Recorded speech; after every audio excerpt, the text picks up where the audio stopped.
Voilà,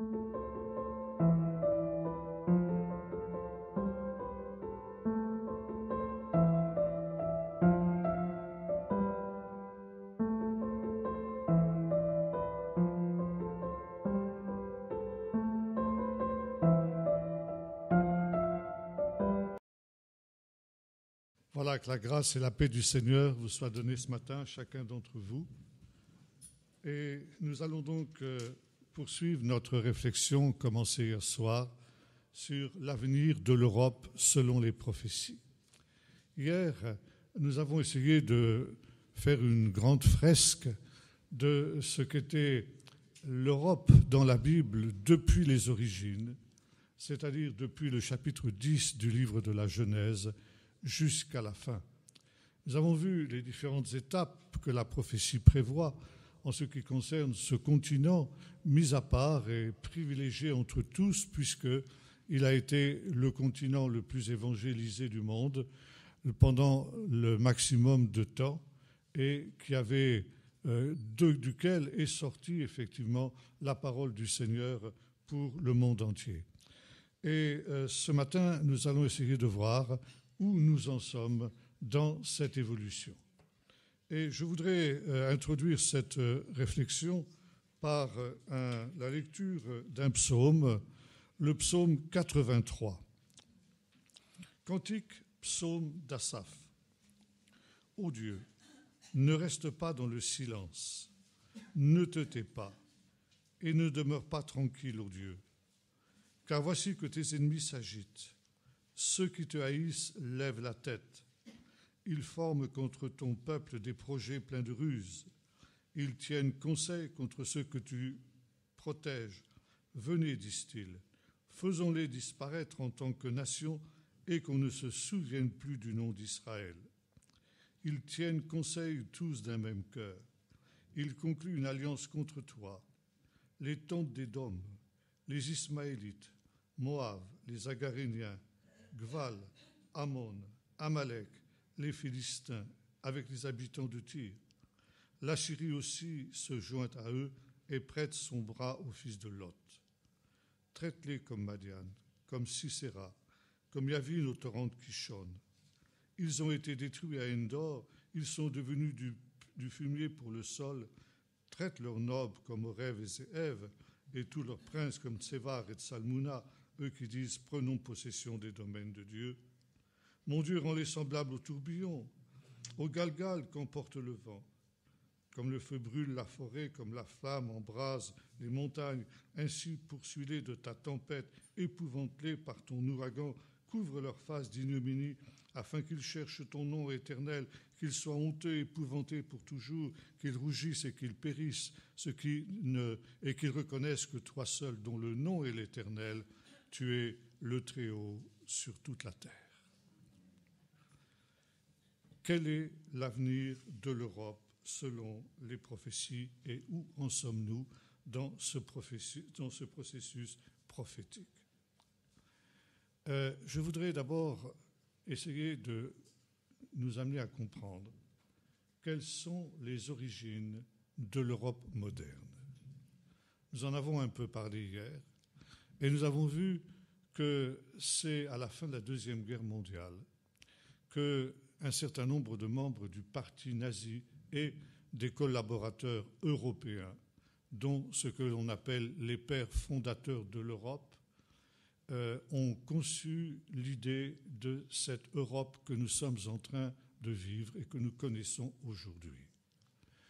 C'est-à-dire un continent qui retrouverait l'unité qu'il a perdue au moment de la dislocation de l'Empire romain et qui serait une sorte de laboratoire pour le monde entier, pour l'apparition d'un homme nouveau et d'une humanité nouvelle. D'une humanité qui serait dégagée de tout ce qui a été les miasmes du passé qui ont entraîné tous les malheurs de l'humanité, et la création de cet homme nouveau, de ce monde nouveau, eh bien, amènerait le paradis terrestre, le bonheur du monde entier et un retour à l'Éden, évidemment, dans un monde d'où Dieu serait exclu, car c'était une des bases justement de cette Europe moderne. Une Europe qui renie son passé et qui a pour slogan le vieux slogan des anarchistes « Du passé, faisons table rase ».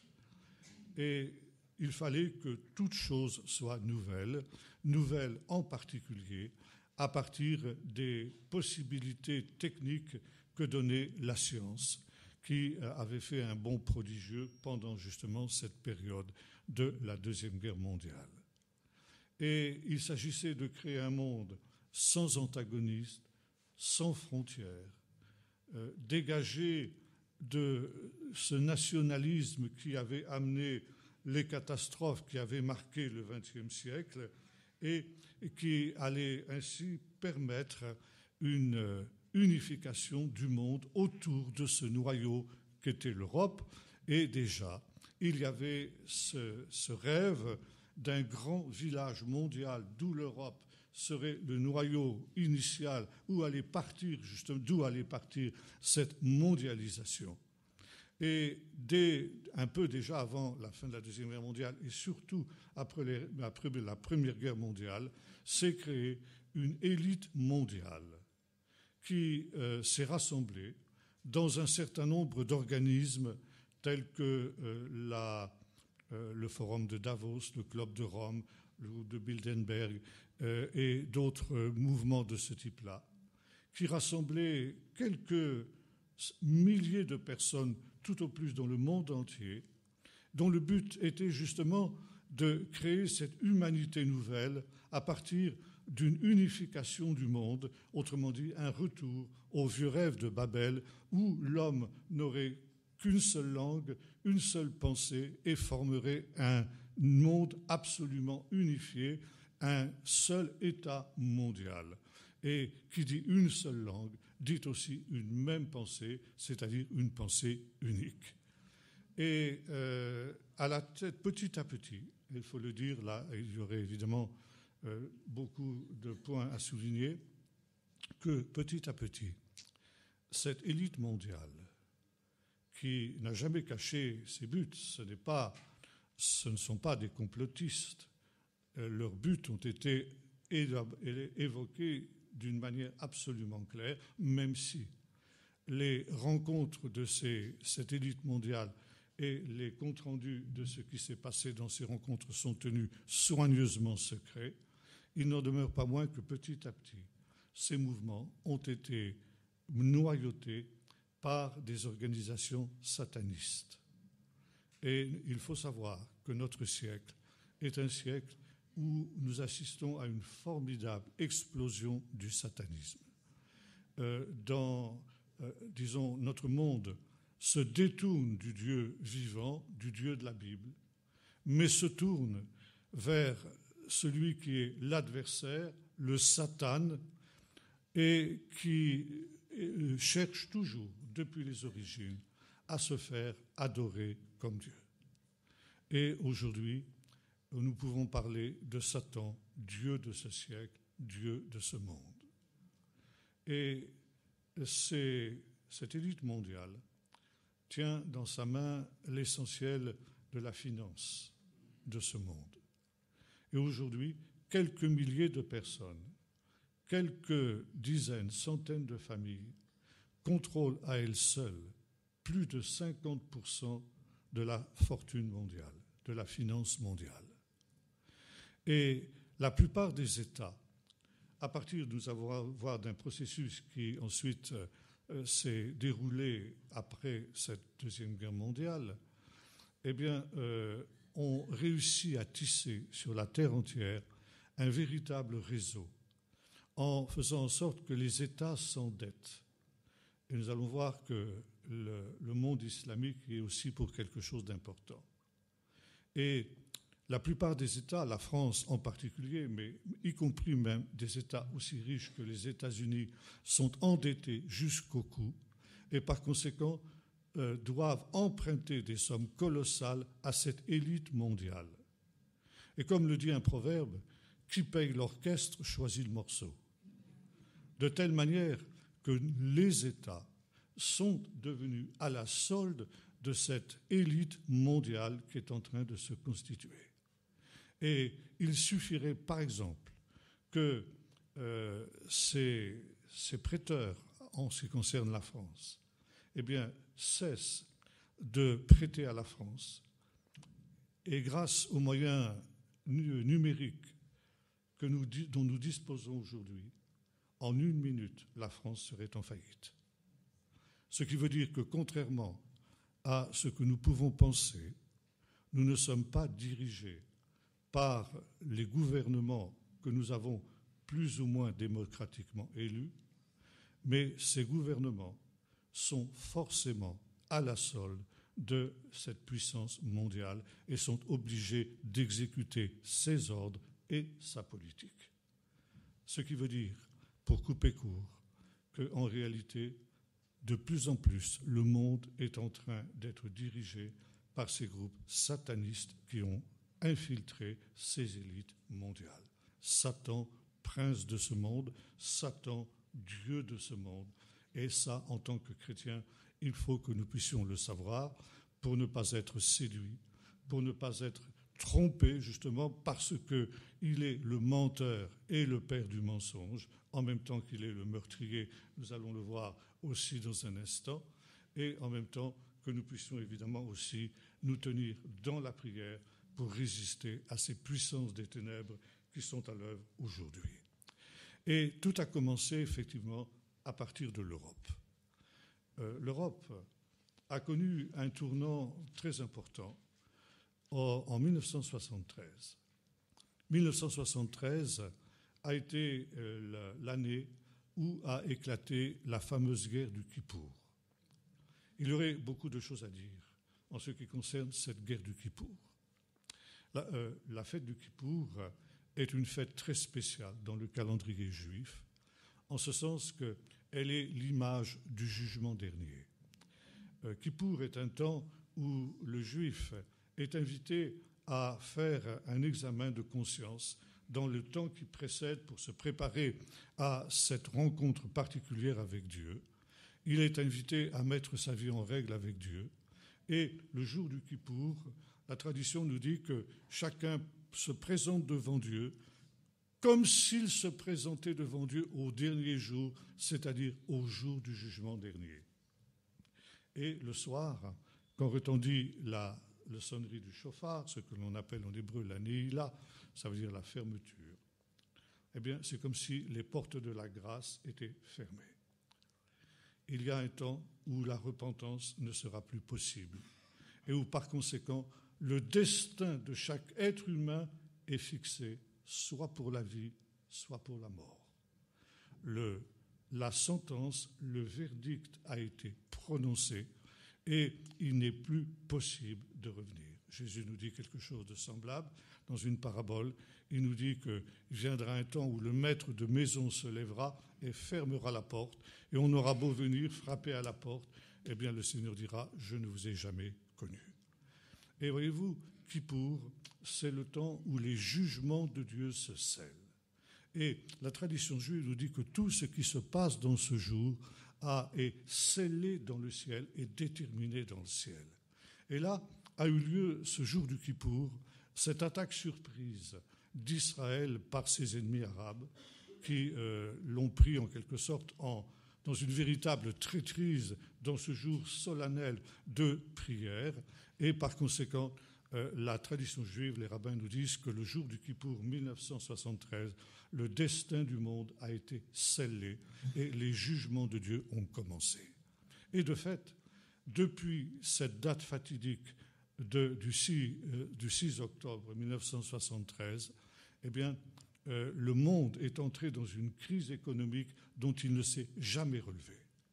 Et cela notamment dû au fait que pour appuyer justement leur offensive militaire, les États arabes pétroliers ont décrété un embargo pétrolier sur toutes les nations qui s'opposeraient à leur politique et en particulier à l'Europe. Et non seulement on mettait tout simplement un embargo aux pays qui ne plairait pas justement à la Ligue arabe, mais également le prix du pétrole en quelques jours a quadruplé, de telle sorte que l'équilibre de l'économie mondiale a été complètement bouleversé. Et encore une fois, le monde est entré dans une crise économique qui a conduit à cet endettement que nous évoquions tout à l'heure et par conséquent ici à cette prise de pouvoir par cette oligarchie mondiale qui aujourd'hui tire les ficelles dans l'ombre, de telle sorte que nous pouvons dire qu'il y a déjà aujourd'hui dans notre monde le système de l'Antichrist. Car l'Antichrist est non seulement un être humain, mais c'est un système. Et le personnage que la Bible appelle l'Antichrist n'apparaîtra qu'au terme de cette évolution pour, en quelque sorte, être le sommet de cette pyramide, mais déjà à partir de 1973, cette date fatidique où le monde a été livré au jugement de Dieu, et les jugements de Dieu se manifestent par le fait que le Seigneur laisse libre cours à Satan, laisse libre cours à l'adversaire pour bouleverser justement le monde. Eh bien, nous sommes entrés dans cette période dernière que la Bible aussi a annoncée. Or, ce qui s'est produit, c'est que l'Europe, dans laquelle il y avait des pays qui étaient pro-Israël, l'Europe a été amenée à un véritable chantage. Ou bien l'Europe abandonnait Israël, ou bien l'Europe était privée de pétrole et réduite à une faillite économique totale. Et l'Europe, devant ce chantage au pétrole, s'est couchée. Et elle est aujourd'hui dans cette situation-là. 1973. 2 ans plus tard, 1975.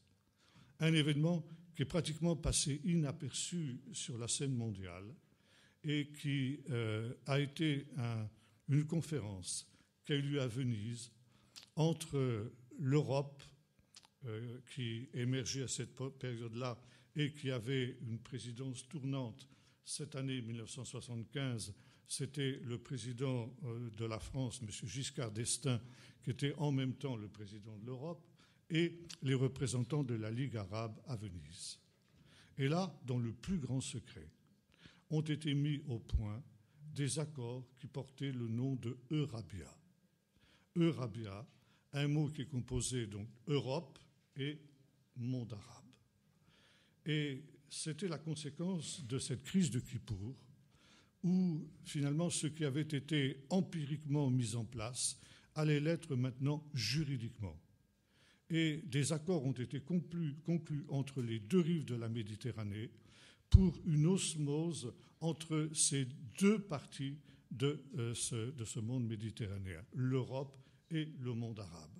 Et au terme de ces accords, il devait y avoir d'abord une ouverture de toutes les frontières de l'Europe à tous les Arabes qui souhaiteraient venir s'installer dans notre continent. Il devait y avoir une part privilégiée qui devait être donnée à la culture arabe, d'où l'institution du monde arabe, de l'Institut du monde arabe, à Paris, et d'autres manifestations de ce type-là. Il fallait enseigner dans les écoles et jusque dans les universités que la civilisation arabe, la civilisation européenne devait autant à la civilisation arabe qu'à la civilisation judéo-chrétienne. Il était question de favoriser l'implantation des mosquées, l'implantation de la langue arabe dans nos pays. Il est même question de rendre l'arabe obligatoire à l'école en France. N'est-ce pas ? Tout ça, ce sont les résultats de ces accords dits d'Eurabia. Et voyez-vous, ici, nous avons vu à partir de 1975 se mettre en place ce que nous avons évoqué hier, c'est-à-dire cette tentative d'alliance entre les orteils de la statue, les deux parties qui le constituent, l'argile qui représente l'Europe et le fer qui représente le monde arabe. Dans le psaume 83 que nous avons lu tout à l'heure, nous retrouvons exactement la même chose. Ils font contre toi, dit le psalmiste. Alors on traduit des projets pleins de ruses. Mais le texte hébreu nous dit ceci littéralement, il conclut des conciliabules secrets. Et Eurabia a pendant très longtemps été un projet qui a été tenu secret. Et qui sont ceux justement qui concluent ces accords secrets?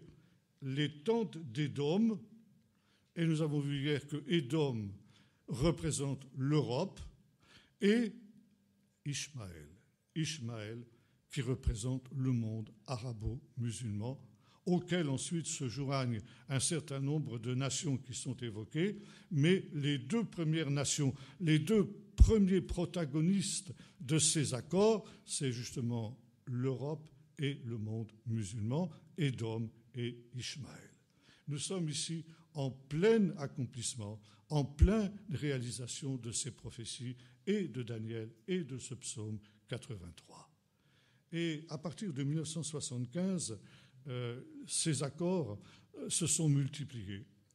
Et c'est devenu non plus un projet secret, mais maintenant qui est connu, et qui porte maintenant un autre nom, le dialogue interméditerranéen, auquel notre ancien président de la République, M. Sarkozy, a énormément contribué.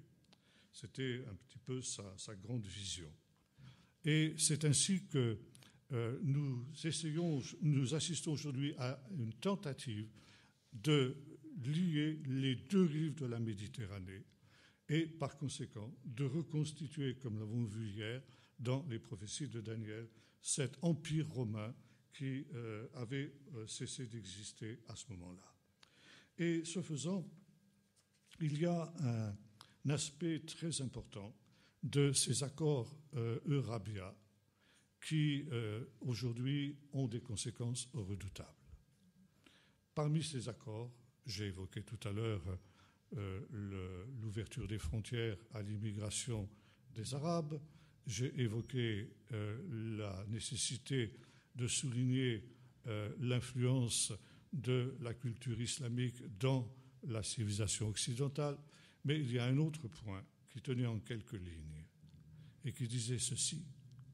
Dans le conflit israélo-arabe, l'Europe s'engage à aligner sa politique sur celle de la Ligue arabe. En d'autres termes, ça voulait dire l'Europe s'engage à lâcher Israël et à prendre le parti des ennemis d'Israël pour sa destruction.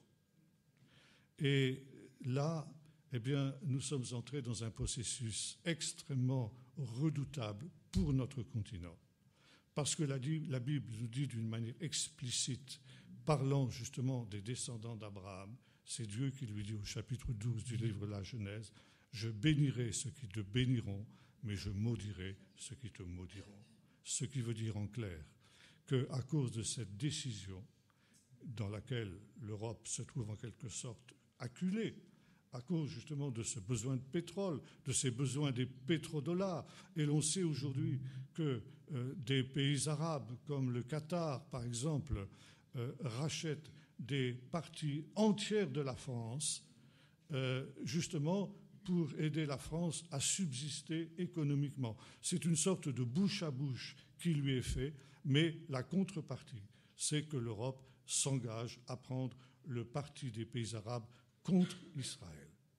Et c'est intéressant de voir que l'Europe devient aujourd'hui le continent le plus anti-israélien du monde, et notamment s'oppose à la politique actuelle des États-Unis, qui est favorable à Israël, et prend le parti des pires ennemis d'Israël, comme par exemple l'Iran. Et aujourd'hui, nous assistons à une véritable résurgence d'éléments que nous croyons totalement oubliés. Il y a d'abord, nous l'avons vu, ce rejet de tout ce qui est la civilisation judéo-chrétienne. Du passé faisons table rase, ça veut dire essentiellement du passé judéo-chrétien de l'Europe. Et chez les élites qui nous dirigent, il y a une haine du judéo-christianisme que nous ne pouvons même pas imaginer. Une volonté de destruction qui est ouvertement affiché. Et il y a pour cela, de la part de ces élites, une volonté d'instrumentaliser l'islam. Alors qu'il y a entre la culture européenne dite progressiste, gauchiste, et l'islam des valeurs entièrement opposées. La culture progressiste est athée. L'islam met au centre de son système la foi en Allah. Autre exemple, nous vivons aujourd'hui dans cette civilisation dite progressiste à un culte du féminisme, d'un féminisme extrême qui ne vise plus à donner à la femme les mêmes droits que les hommes, qu'aux hommes, ce qui serait parfaitement légitime, mais qui conçoit justement la relation homme-femme, non plus en termes de complémentarité, mais de conflit. Les hommes sont considérés par le féminisme extrême comme des ennemis potentiels. Tout homme, tout mâle est considéré comme un ennemi qu'il faut abattre. Et on préconise ici la guerre des sexes, et là, on voit que derrière ces choses-là, c'est le diabolos. Diabolos, en grec, signifie le diviseur. Et un des objectifs premiers des féministes, qui sont aussi derrière cette explosion du culte de l'homosexualité, c'est la destruction de la famille.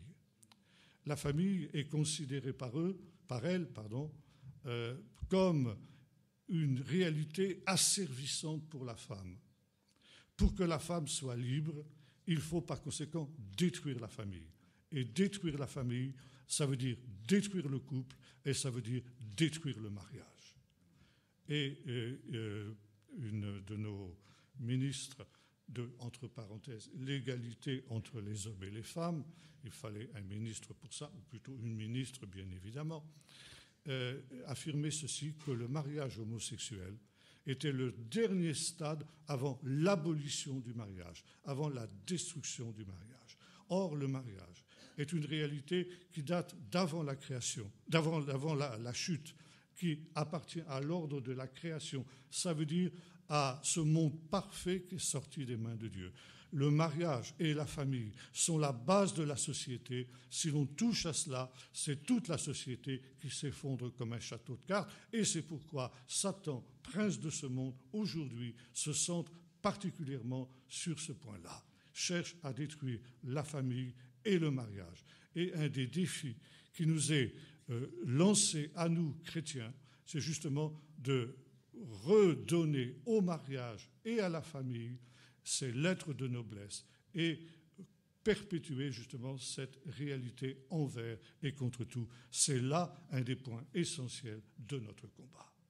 Donc ici, la femme qui est mise au pinacle, et c'est exactement le contraire dans l'islam. Dans l'islam, la femme n'est rien.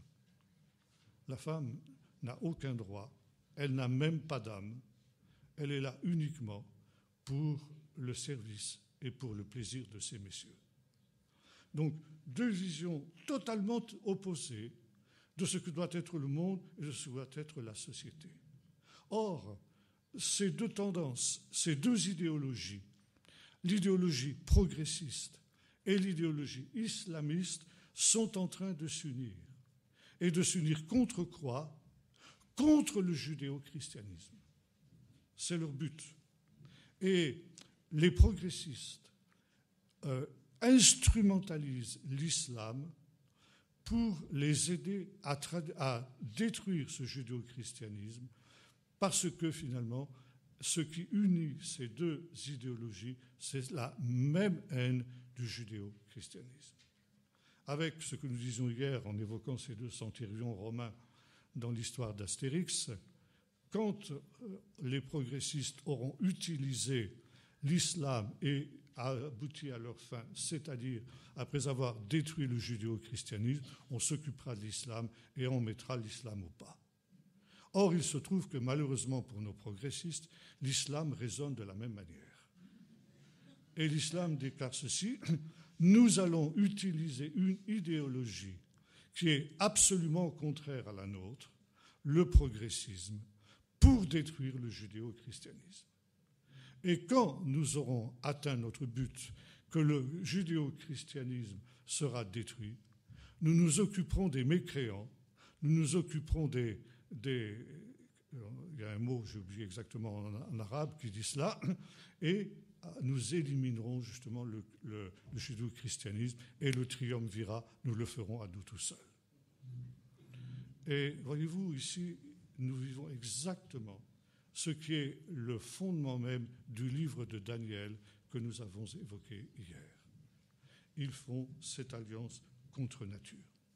Et au milieu de cet ensemble, il y a une analyse extrêmement fine qu'ont fait les responsables de l'islam, notamment ce qu'on appelle l'OCI, c'est-à-dire Organisation de la Conférence islamique mondiale, qui a mis au point une stratégie que je n'ai pas le temps de vous décrire, mais qui est très précise pour justement infiltrer le monde occidental et en particulier l'Europe, en jouant sur finalement une connaissance approfondie de l'Évangile et aussi de l'histoire de l'Europe.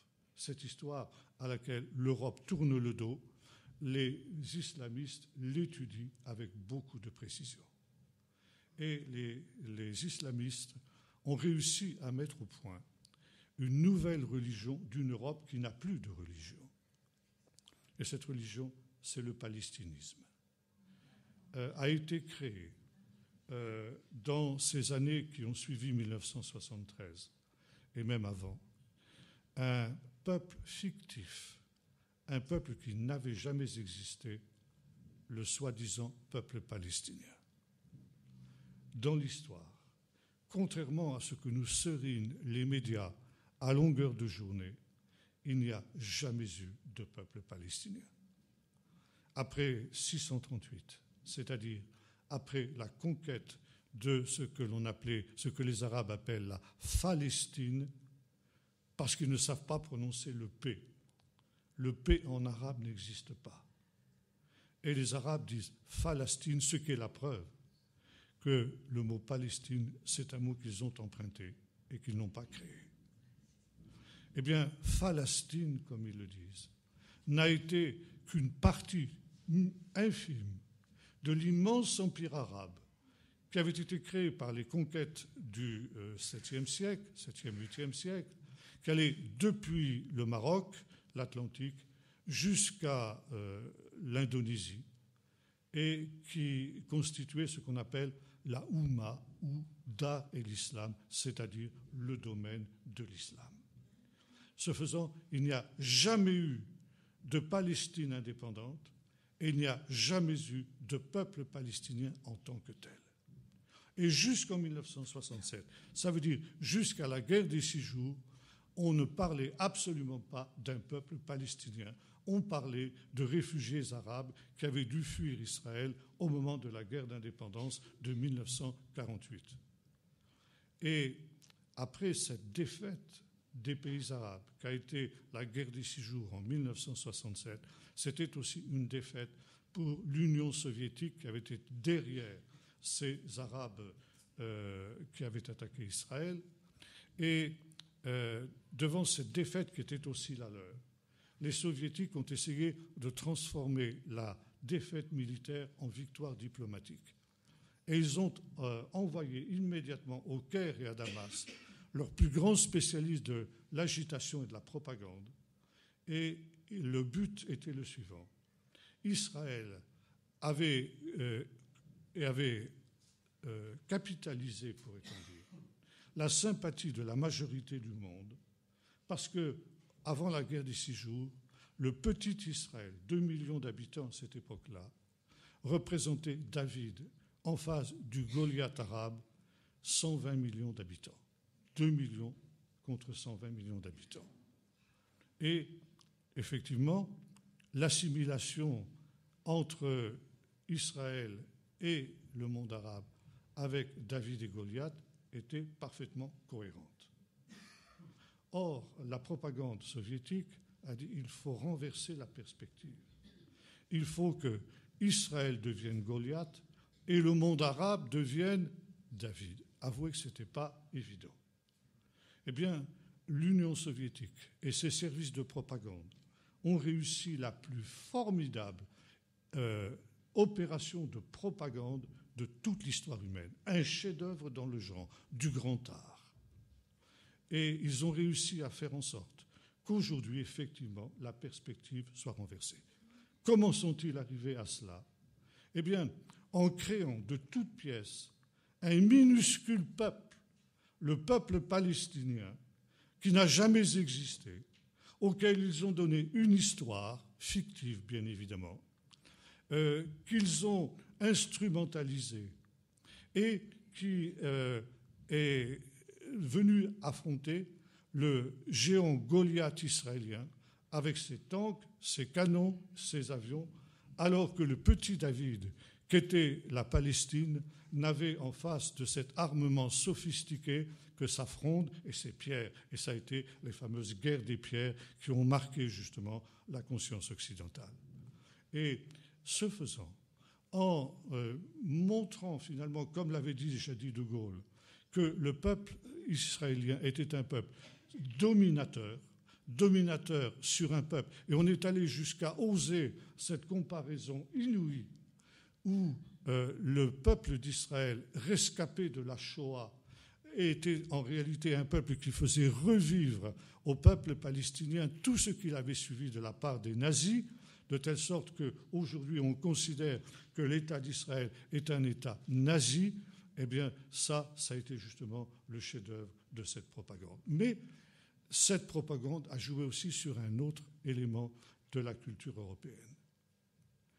C'est qu'elle a réveillé le vieil antisémitisme qui était dans la culture européenne. Si j'avais le temps, je pourrais, on l'avait fait je crois la dernière fois ensemble, vous montrer comment l'antisémitisme, depuis l'Antiquité gréco-romaine, est un élément constitutif de la civilisation occidentale. Après la Shoah et la découverte des horreurs de la Shoah, l'Occident et l'Europe en particulier a eu honte de son passé antisémite. Et l'on pouvait penser, et l'on espérait à cette époque-là, que l'antisémitisme était, depuis la Shoah, un élément du passé qui ne ressurgirait plus jamais en Europe. Et la main sur le cœur, au moment des grandes célébrations qui commémoraient la Shoah, la rafle du Veldiv, la libération des camps de la mort, eh bien on jurait plus jamais ça. Or, c'est un slogan qui ne tient pas. D'abord, la Shoah a été une catastrophe pour le monde entier, mais plus particulièrement pour l'Europe. Parce que pour la première fois, il y a eu une extermination de masse qui s'est concrétisée et qui, qu'on le veuille ou non, restera dès lors une tentation pour tous les pouvoirs, quels qu'ils soient.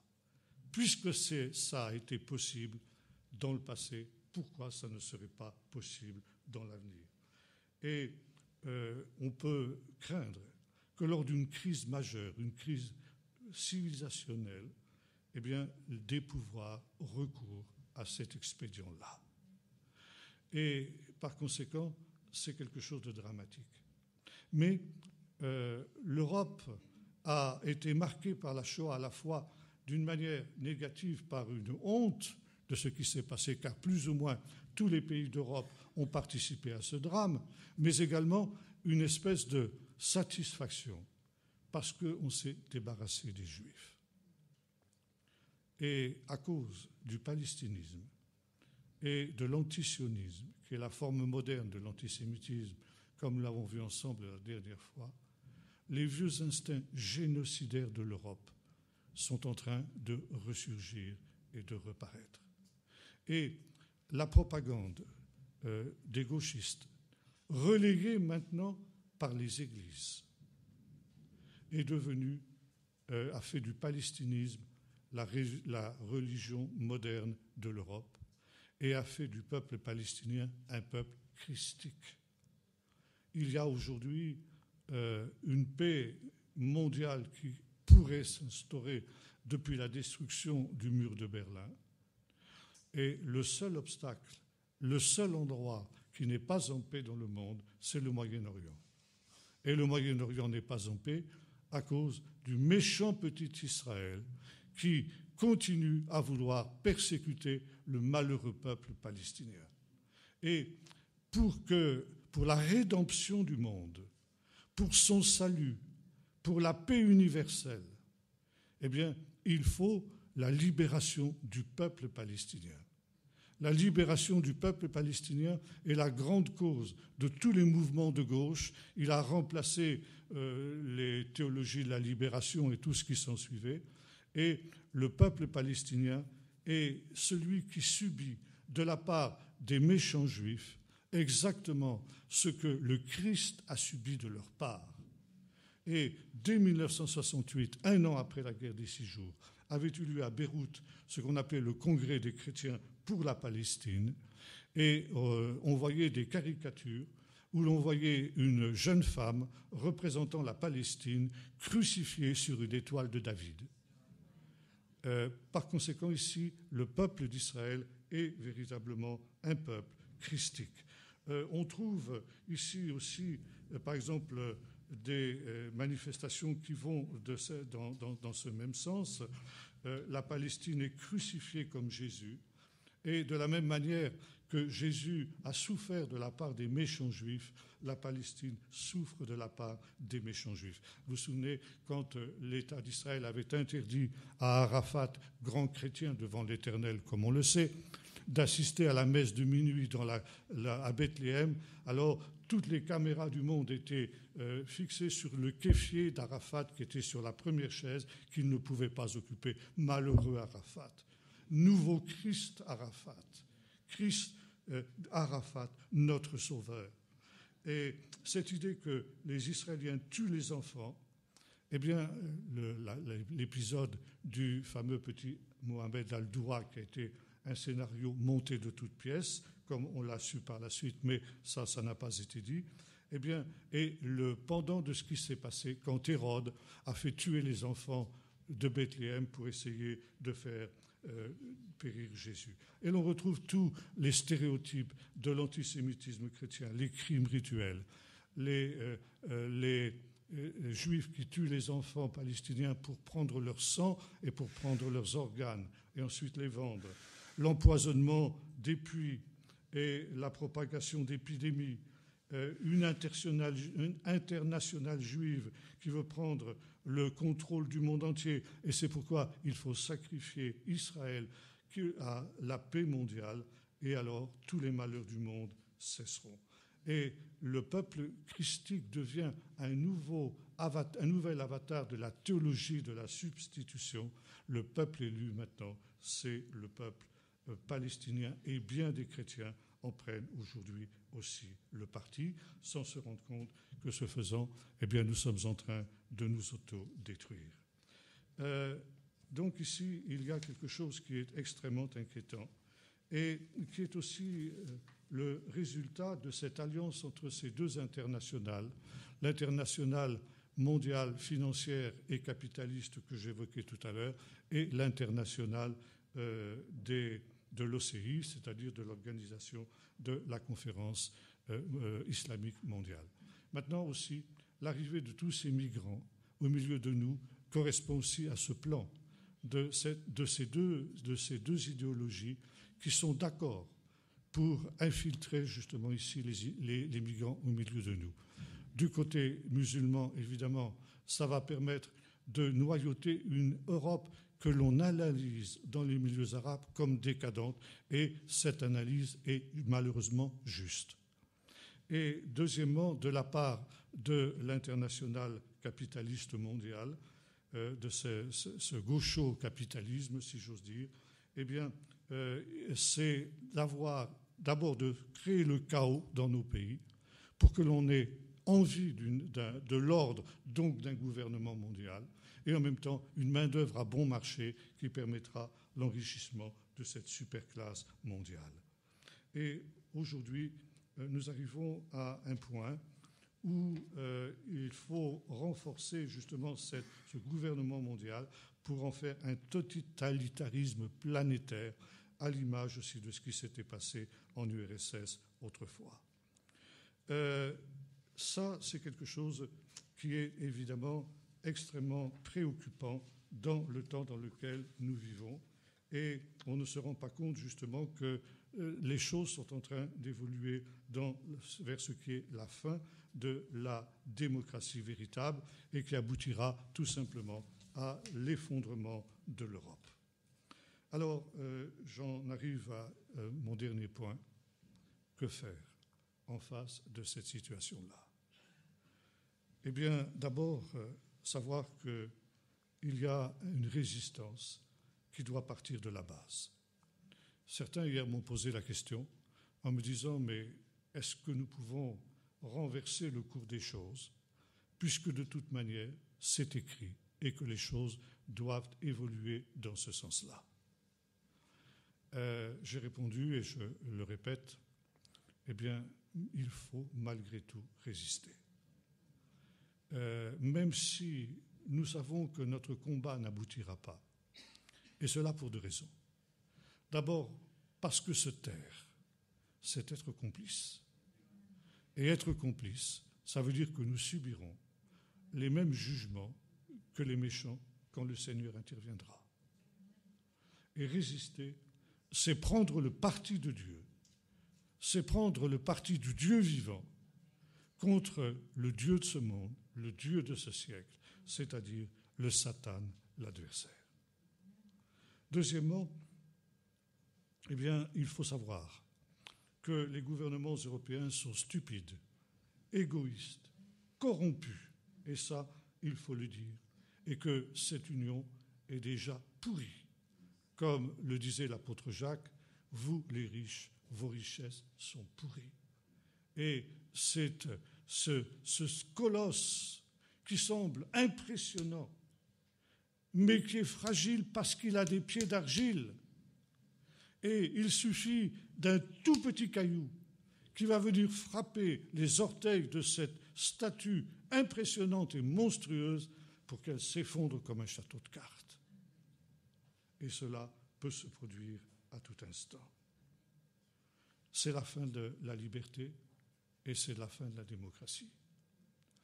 Et aujourd'hui, par tous les moyens informatiques, il y a un véritable conditionnement, une véritable mise sous tutelle de l'humanité tout entière. Nous parlions tout à l'heure avec plusieurs et constations que quand on va sur Internet pour s'intéresser à un produit quelconque, dans les jours qui viennent, on est inondé de toute une publicité pour ce que vous avez ainsi tapé sur Internet. Pourquoi ? Parce qu'on sait que c'est votre goût, que c'est votre intérêt, vous êtes fiché sans le savoir. Nous sommes allés en Suisse la semaine dernière et à peine avions-nous passé la frontière entre la France et la Suisse que nous avions un message sur notre téléphone portable. Vous venez d'arriver en Suisse, sachez que vous avez avec votre téléphone un certain nombre d'avantages qui sont à votre disposition et on nous les énumérait. Ça nous a impressionnés. Ça veut dire qu'en temps réel, on savait, où Dieu seul sait, que nous venions de passer la frontière suisse. Ça veut dire vous êtes observé à tout moment dans vos moindres faits et gestes. C'est la fin de la liberté, c'est la fin de la démocratie. Et c'est pourquoi, là aussi, il y a une résistance qui s'impose, une résistance pour se sauver soi-même. Nous ne pouvons pas empêcher ces choses-là. Et nous sommes obligés d'avoir recours à ces moyens informatiques parce que nous n'avons pas le choix. Et nous sommes dans cette situation, dans une situation d'esclaves, comme le peuple d'Israël était esclave en Égypte sous le Pharaon. Mais nous ne sommes pas obligés d'aller au-delà de ce qui est nécessaire. Nous ne sommes pas obligés de faire plus que ce qui nous est demandé. Dans la plupart des professions maintenant, on ne peut pas ne pas avoir recours à l'informatique. Et tous ceux qui travaillent dans le siècle sont obligés d'avoir recours à cela. Mais quand vous rentrez chez vous le soir, vous n'êtes pas obligé de vous brancher sur le dernier des jeux électroniques. Pharaon vous demande de faire 100 briques, faites-en 100. Vous n'avez pas le choix. Mais dites-lui, Pharaon, ne compte pas sur moi pour en faire une de plus. Tu m'en demandes 100, je te donne 100, mais j'en ferai pas une de plus. Et par conséquent, c'est aussi un moyen de garder un minimum d'espace de liberté, un minimum de moyens de réflexion. Et cette réflexion, elle ne peut être nourrie que de la parole de Dieu. Et pour résister justement à cet esprit du siècle, à cet esprit diabolique, à cet esprit d'apostasie et à cet esprit de l'antichrist qui est en train de pénétrer aujourd'hui dans le monde, la seule sauvegarde, c'est de revenir à la parole de Dieu. Or, malheureusement, le monde évangélique aujourd'hui se détourne de la parole de Dieu. Et un pasteur me disait, dans le sud de la France, je me suis rendu compte que les gens de mon église ne lisent plus la Bible parce qu'ils sont devant la télé et parce qu'ils sont devant Internet. Et un autre pasteur de Bretagne, chez qui je me trouvais l'an dernier, me disait qu'il avait fait un sondage dans son église, sur une église de 250 personnes à peu près. Il avait posé la question un dimanche matin, qui d'entre vous lit la Bible de manière régulière ? Et seules quelques dizaines de mains s'étaient levées sur une église de 250 personnes. Or, si nous nous détournons de la parole de Dieu, nous serons balayés comme des châteaux de cartes. Et seul, comme le dit le livre des psaumes, la Bible est ce rocher sur lequel nous pouvons nous établir pour éviter justement la tempête eschatologique qui vient dans les temps de la fin. Jésus a dit, celui qui écoute cette parole et qui la met en pratique est un homme prudent qui a construit sa maison sur le roc. Mais celui qui ne le fait pas est un fou qui a construit sa maison sur le sable. Et quand la tempête eschatologique est venue, cette maison bâtie sur le sable sera absolument détruite. Et aujourd'hui, c'est l'enjeu. Aujourd'hui, nous vivons cette situation où c'est la fin de l'autorité de la Bible sur la plupart des églises. Et aujourd'hui, on nous invite à être tolérants, à ne pas juger, parce que Dieu est amour. Et par conséquent, il faut tout accepter, tout tolérer. Et ça, c'est justement le grand mensonge du serpent qui, aujourd'hui, est en train de ressurgir également. Aujourd'hui, nous nous calquons dans nos églises sur toutes les techniques du monde. Et ce dont nous avons besoin, c'est de prophètes et non pas d'administrateurs, de leaders, de managers, comme on tend à le faire justement de la plupart des pasteurs aujourd'hui. Et un pasteur déjà d'un certain âge, qui avait fait une école biblique au Danemark il y a de cela bien longtemps, me parlait de cette école biblique il y a quelque temps de cela, en me disant, autrefois, quand nous étions à l'école biblique, on nous faisait étudier la Bible, l'Ancien Testament, le Nouveau Testament, l'hébreu, le grec, l'histoire de l'Église. Aujourd'hui, on nous apprend le management, on nous apprend à être de bons administrateurs, à utiliser tous les outils de la technique moderne, les ordinateurs, les smartphones et les amplis pour diffuser la parole de Dieu. Et on ne nous apprend plus l'essentiel de ce qu'est la Bible. On entre dans la vision d'un christianisme humaniste, d'un christianisme qui n'a plus de christianisme que de nom. Nous n'avons plus besoin de ces deux protagonistes pour nous détruire. Nous sommes en train de nous détruire nous-mêmes. Alors, il faut revenir à la Torah et au témoignage. Et je voudrais, pour terminer, lire un texte dans le livre du prophète Ézéchiel, que j'ai un petit peu évoqué hier, où le Seigneur dit au prophète ceci. Il me dit, fils d'homme, va vers la maison d'Israël, chapitre 3, verset 4, et tu leur diras mes paroles. Car ce n'est pas vers un peuple ayant un langage obscur, une langue incompréhensible que tu es envoyé, c'est vers la maison d'Israël. Ce n'est pas vers de nombreux peuples ayant un langage obscur, une langue inintelligible. Au contraire, si je t'envoyais faire cela, ils t'écouteraient. Mais la maison d'Israël ne voudra pas t'écouter, parce qu'elle ne peut pas m'écouter, car toute la maison d'Israël a le front dur et le cœur obstiné. Mais voici, j'endurcis ta face pour que tu l'opposes à leur face. J'endurcis ton front pour que tu l'opposes à ton front. Je rendrai ton front comme un diamant, plus dur que le roc. Ne les crains pas, ne t'épouvante pas devant eux, car c'est une famille de rebelles. Il me dit, fils d'homme, reçois dans ton cœur. Écoute de toutes tes oreilles les paroles que je te dirai, et va trouver les déportés, les fils de ton peuple, tu leur parleras.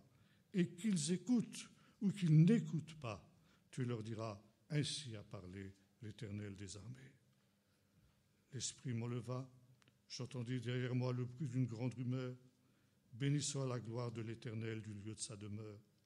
J'entendis le bruit des ailes des animaux battant l'un contre l'autre, le bruit des roues, auprès d'eux le bruit d'une grande rumeur. Un esprit m'enleva et m'emporta. J'allais irrité et furieux, et la main de l'Éternel agissait sur moi avec puissance. Au bout de 7 jours, la parole de l'Éternel me fut adressée en ces mots, fils d'homme, je t'établis comme sentinelle sur la maison d'Israël. Tu écouteras la parole qui sort de ma bouche, tu les avertiras de ma part. Quand je dirai au méchant, oui, tu mourras, si tu ne l'avertis pas, si tu ne parles pas pour avertir le méchant de se détourner de sa mauvaise voie et pour sauver sa vie, ce méchant mourra dans son injustice. Mais toi, je te réclamerai son sang. Mais si toi, tu avertis le méchant et qu'il ne se détourne pas de sa méchanceté, de sa mauvaise voie, il mourra dans son injustice, mais toi, tu sauveras ta vie. Si un juste se détourne de sa justice et fait ce qui est pervers, je mettrai un piège devant lui, il mourra. Si tu ne l'as pas averti, il mourra dans son péché. On ne se rappellera plus les actes de justice qu'il a fait, et je te réclamerai son sang. Mais si toi, tu avertis le juste pour que le juste ne pêche pas et qu'il ne pêche pas, oui, il vivra, parce qu'il a été averti, et toi, tu sauveras ta vie. Je répéterai ce que je disais hier dans le temps de questions. Aujourd'hui, l'Europe et l'Église d'Europe est un tournant décisif. Celui que le Seigneur disait à Moïse à la fin du livre du Deutéronome, « J'ai mis devant toi 2 chemins, le chemin de la vie et le chemin de la mort. » Le chemin de la vie, si tu écoutes les paroles de ce livre, et si tu les mets en pratique, le chemin de la mort, si tu t'en détournes. Choisis la vie afin que tu vives. Et voyez-vous, nous sommes ici au confluent de 2 cultures. Une culture de vie, qui est la culture judéo-chrétienne, parce que Dieu est un Dieu de vie. Et le Seigneur veut effectivement mettre un esprit de vie au milieu des siens.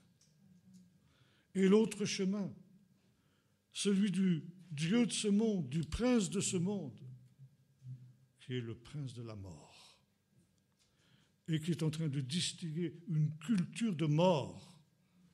Et la culture, ou la pseudo-culture, la sous-culture européenne, qui est en train de naître, est une culture de mort, une civilisation de mort. Et l'Europe, malheureusement pour elle, se détournant du chemin de la vie, se détournant des commandements de Dieu, voulant faire table rase du passé, a choisi la voie de la mort, le chemin de la mort. Culture de mort, l'avortement généralisé, la dénatalité qui en résulte. Maintenant, la propagation de l'euthanasie. Plus jamais ça, disait-on. Or, nous sommes revenus à ça. Nous sommes revenus à l'hitlérisme. Savez-vous que, de la même manière que Mengele faisait des expériences horribles sur les enfants, aujourd'hui, on fait des expériences horribles sur les fœtus, dont certains arrivent pratiquement à terme. Or, le fœtus est un être humain qui souffre, et qui souffre autant que ces enfants qui étaient torturés par les pseudo-médecins d'Hitler.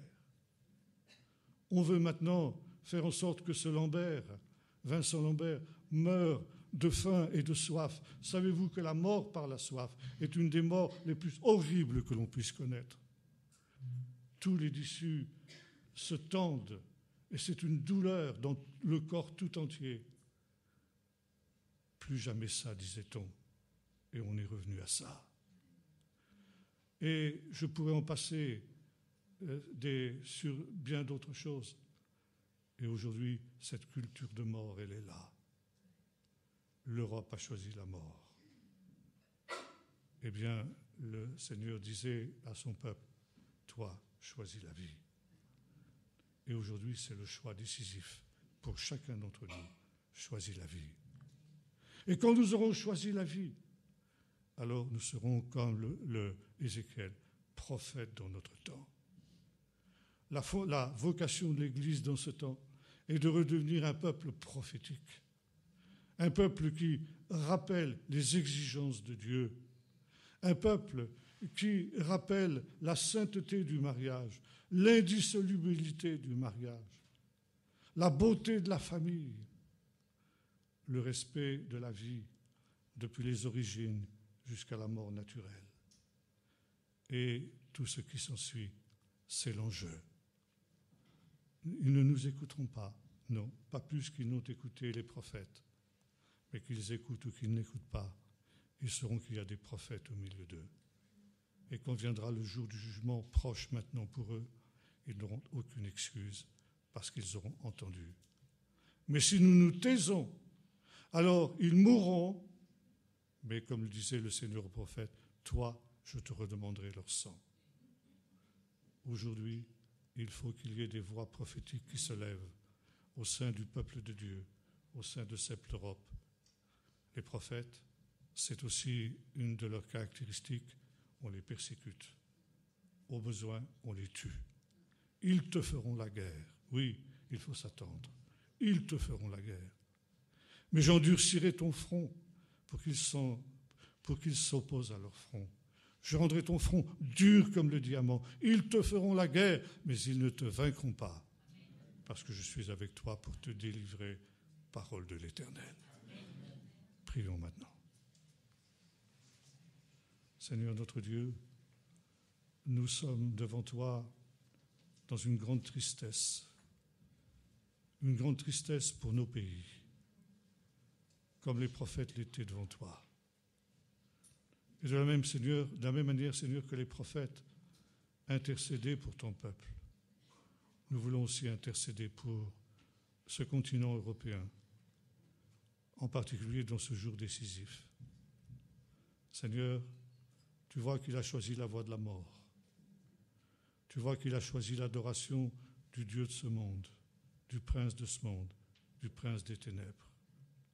Tu vois, Seigneur, que se répand sur ce continent après que l'Évangile y ait été déraciné, une culture de mort, une civilisation de rébellion, et que tes jugements sont imminents.